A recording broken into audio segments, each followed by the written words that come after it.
Hello, ഞാൻ ലിബില്ലി.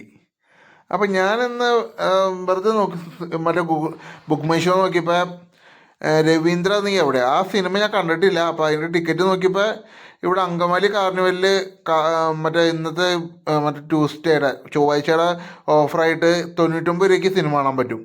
അപ്പോൾ നേരെ ഒരു ടിക്കറ്റ് എടുത്തു, അവിടെ പോയി എടുത്തു. ഇപ്പോൾ ഞാൻ അവിടെ ചെല്ലുമ്പോൾ തന്നെ തിയേറ്ററിൽ തന്നെ കയറുമ്പോൾ തന്നെ കാണുന്നതാണ് ഈ സംഭവം. അതായത് ഇവിടുന്ന് നേരെ അവിടെ കാണുന്നതാണ് ടിക്കറ്റ് എടുക്കണത്. അപ്പോൾ അവിടെ പോയി ടിക്കറ്റ് എടുത്തു. അതൊക്കെ പണ്ടത്തെ പോലെ തന്നെ. അപ്പോൾ നമ്മുടെ വേറെ ഒന്നുമില്ല, നമുക്ക് കിട്ടിയ സ്ക്രീൻ എന്ന് പറഞ്ഞാൽ സ്ക്രീൻ 1. അത് സ്ക്രീൻ 1ഉം 2ഉം ഒരേ ഇതിൽ തന്നെയാണ്. ഈ വഴിയാണ് സ്ക്രീൻ 1ലേക്ക് പോണത്. ഇത് സ്ക്രീൻ 2, ഇവിടെ സ്ക്രീൻ 2. ഈ അടുത്തതായിട്ട് കാണുന്നത് സ്ക്രീൻ 2. അവിടെ നിന്ന് നേരെ പോയി കുറച്ച് കഴിയുമ്പോൾ സ്ക്രീൻ 1. കാരണം രണ്ട് ചെറിയ സ്ക്രീനുകളാണ്. സ്ക്രീൻ 1ഉം 2ഉം ചെറിയ സ്ക്രീനുകളാണ്. അപ്പോൾ പിന്നെ എന്തായാലും ഞാൻ തിയേറ്ററിൻ്റെ ഉള്ളിൽ കാണില്ല. കാരണം തിയേറ്ററിൻ്റെ ഉള്ളിൽ കുറച്ച് ഇരുട്ടും കാര്യങ്ങളൊക്കെ ആയിരുന്നു. കാരണം വേണ്ടത്ര ലൈറ്റും കാര്യങ്ങളും ഉണ്ടായില്ല. അപ്പോൾ അത് കാരണം പിന്നെ തിയേറ്ററിൻ്റെ ഉള്ളിൽ ഞാൻ അധികം കാണിക്കുന്നില്ല. ഞാൻ കാര്യങ്ങൾ പറയാം. എന്തായാലും തിയേറ്റർ നല്ല ചെറിയ തിയേറ്റർ ആയ കാരണം നമുക്കൊരു കംഫർട്ട് ഉണ്ടാവും. പിന്നെ ഇവിടുത്തെ സീറ്റ് എന്ന് പറഞ്ഞാൽ എനിക്ക് ഒരു തരത്തിലും ഒരു മടുപ്പിക്കാത്ത സീറ്റാണ്. അതായത് പുഷ് ബാക്കോ കാര്യങ്ങളൊന്നും അല്ല. അത് കാരണം തന്നെ എനിക്ക് കംഫർട്ടായിട്ട് തുടക്കം തുടങ്ങി അവസാനം വരെ ആ സീറ്റിലിരിക്കാൻ പറ്റി. എനിക്ക് പുഷ് ബാക്ക് സീറ്റുകൾ എനിക്ക് അത്ര രസമായിട്ട് എനിക്ക് തോന്നിയില്ല. എന്തായാലും ഈ സീറ്റ് എന്ന് പറഞ്ഞാൽ ഞാൻ പറഞ്ഞില്ലേ, അതൊരു കംഫർട്ട് നമുക്ക് കിട്ടി. തുടക്കം തുടങ്ങി അവസാനം വരെ ഒരേ ഇരിപ്പായാലും എനിക്ക് മടുപ്പ് തോന്നല്ല. സാധാരണ വേറെ എവിടെ പോയാലും എനിക്ക് മടുപ്പ് തോന്നും. പിന്നെ വനിതയിൽ മാത്രമേ അത്രയും കുഴപ്പമില്ല. പിന്നെ എവിടെയാ ഫോറമാളിൽ അവിടെയൊക്കെ പോയിട്ട് ഒരു ഷോൾഡർ പെയിനും കാര്യങ്ങളൊക്കെ വരുന്നുണ്ട്. എന്തിനാ ഐമാക്സിൽ പോയിട്ട് വരെ സീറ്റ് ഭയങ്കര ഷോക്കായിരുന്നു. അപ്പോൾ ഇവിടുത്തെ സീറ്റ് എനിക്ക് മോശമായിട്ട് തോന്നിയില്ല. പിന്നെ തിയേറ്ററിലെ സൗണ്ട്, ഇവിടുത്തെ സൗണ്ട് എന്ന് പറഞ്ഞാൽ സൗണ്ട് പോയിൻ്റ് ഒന്നും അല്ല. കാരണം ആ ഒരു ഫീല് കിട്ടില്ല. കാരണം ഇന്നിപ്പോൾ അത് ഷോ ആൾ എണ്ണം കുറവായതുകൊണ്ടാണെന്ന് അറിയില്ല. എന്തായാലും സൗണ്ടിൻ്റെ ഒരു എഫക്റ്റ് ഒന്നും പണ്ട് കിട്ടിയ പോലെ കിട്ടിയിട്ടില്ല. പണ്ടൊക്കെ നമ്മളിവിടെ സ്ഥിരം പടം കാണുന്നതാണ് ഈ സ്ക്രീൻ 1ലൊക്കെ. അപ്പോൾ പണ്ട് കിട്ടിയ ഒരു എഫക്റ്റ് എനിക്ക് ഇന്നിപ്പോൾ കിട്ടിയില്ല. എന്തായാലും ഒരു ഡീസൻറ്റ് വാച്ച്. അതായത് സാധാരണ നമുക്ക് എന്താ പറയുക, ഇപ്പോൾ എല്ലാ ഒരു നോർമൽ വാച്ച്, ഒരു 2K പ്രൊജക്ഷൻ, സൗണ്ട് അധികം മോശമല്ലാത്തൊരു സൗണ്ട്. അതായത് 7 ഒന്നും അല്ല, 5 ആണോയെന്ന് സംശയമുണ്ട്. എന്തെങ്കിലും ആവട്ടെ.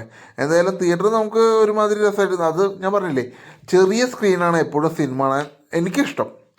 എനിക്ക് വലിയ സ്ക്രീനേക്കാളും ചെറിയ സ്ക്രീൻ തന്നെ എനിക്കിഷ്ടം. പിന്നെ അവിടെ കയറുമ്പോൾ പിന്നെ ഞാൻ പറഞ്ഞില്ലേ, സ്ക്രീനൊന്നും അത്ര തെളിച്ചക്കുറവോ കാര്യങ്ങളൊന്നുമില്ല. ഇതാണ് അവിടുത്തെ സ്ക്രീനിൻ്റെ ക്വാളിറ്റി. സ്ക്രീനൊക്കെ ഇങ്ങനെയാണോ ആ കയറുമ്പോൾ തന്നെ വെൽക്കം ടു ഷോ ടൈം. അപ്പോൾ പടം കണ്ടു. എന്തായാലും തിയേറ്ററിൽ ഇത്രയും പറയാനുള്ളൂ. പിന്നെ അവിടെ നിന്ന് ഇറങ്ങിയപ്പോൾ ഇത് സ്ക്രീൻ 3യുടെ റിനോവേഷൻ നടക്കുന്നതാണ്. അതായത് പൊളിച്ചു പണിയാണ്. സ്ക്രീൻ 3 ആയിരുന്നു ഇവിടുത്തെ ഉള്ളതിൽ വെച്ച് ഏറ്റവും വലിപ്പമുള്ള സ്ക്രീനല്ല തിയേറ്റർ. അതായത് സ്ക്രീൻ അത് ഒന്നും കൂടിയും പൊളിച്ചു പണിത് അവർ.